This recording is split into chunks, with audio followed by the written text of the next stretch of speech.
ഇപ്പോൾ full revision മാത്രമേ ഉള്ളൂ.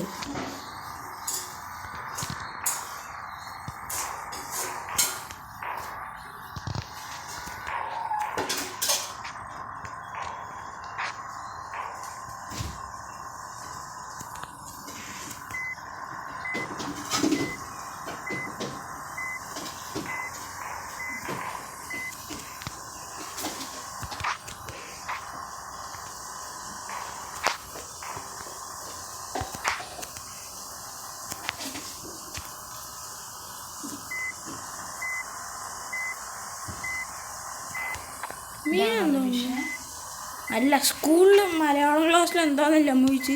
അത് റിവിഷൻ. സൈഡ് കാണാൻ നെറ്റില്ല, അത് കാണാൻ നെറ്റില്ല.